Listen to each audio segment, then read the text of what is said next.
Hi, it's Alexis Hasselberger, time management and productivity coach. Let me ask you something. Do you struggle with estimating realistic due dates for yourself for things when you're actually going to be able to get something done?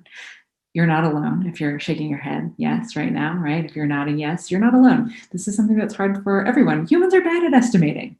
And so I want to share with you today a couple of magic words that you can use to help make this whole process a lot less stressful. But first, I want to talk a little bit about how we think about these due dates and how we think about commitments to timelines. So we've heard about the under promise, over deliver philosophy before, right? Usually it's applied to the quality of things, but I like to apply this to timelines, right? We want to under promise and over deliver on timelines. And the reason that we want to do this is because it allows us to be 100% accountable. And we like working with people like that. Other people like working with people like that. People who are accountable, they do what they say they're going to do by when they say they're going to do it. But people who are 100% accountable, they're not the best time estimators in the world. They don't have some secret sixth sense that you don't have. What they're doing is they are giving themselves buffer. So let's think about it like this. The next time you're committing to a deadline, the next time you are giving someone a due date, the next someone says, hey, could you get this back to me? When could you do it? I want you to think about whatever time you think is reasonable. So if you think you can get it done by Wednesday, I want you to stop and not say Wednesday. Instead, say, I can get that to you by Friday. Does that timing work for you? Now, those are the magic words. Does that timing work for you? And here's why they're magic. It can be scary to push back, right? We want to give people the earliest possible date we could get to them, right? But that doesn't always work because something unanticipated, it always comes up, right? Or things take longer than we think they will, or whatever it is, right? But we can't always be perfect in our estimations. And so when we can use those words, does that timing work for you? We feel more comfortable giving someone a longer timeline because then we know that if it's not okay with them, we're giving them an out to say that.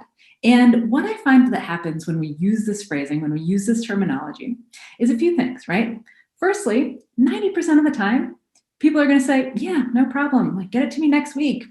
It's not going to be a big deal. You were going to have assumed that there was a more urgency than there actually was, right? Now, the other 10% of the time, they'll say, that does not work for me. Actually, I need this afternoon for a board meeting, or like it's for a client meeting at 8 a.m. tomorrow. And then you actually have some knowledge here, right? So you can say, oh, great, okay, that's good to know. Now I know what the actual true timeline is.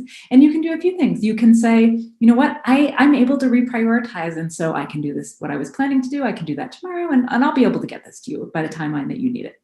You might also say to that person, I am working on some critical things here that have to get done today. Maybe we could tap another resource for that. Or is there somebody else on the team that could do it?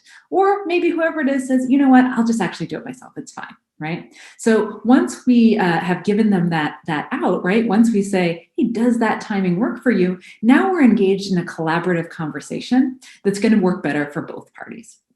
And so that's what I want to share with you today. These 6 magic words. Does that timing work for you? So the next time that you're asked to do something, or the next time that you're committing to something, throw out a due date, throw it out a little bit later, give yourself some extra buffer so that you can then say, does that timing work for you? And now, one of 2 great things will happen. One, you will get it done earlier than they thought, right? Because you gave them buffer, and you will look amazing, right? You got this thing done early, even though maybe it wasn't early to you. And the other alternative, right, is that you'll get it done by the time you said you would, which means you're 100% accountable and everyone loves working with you and you feel great about things, right? So that's what I want to leave with you today. These 6 magic words. Does that timing work for you? Try it out and let me know how it goes. Hey, it's always. I just want to tell you to quickly like and subscribe. Just scroll down and like and subscribe. You might think you subscribe, but you're actually not. Only 1.6% of the people that actually watch our videos are subscribed. So just be a quick favor to subscribe.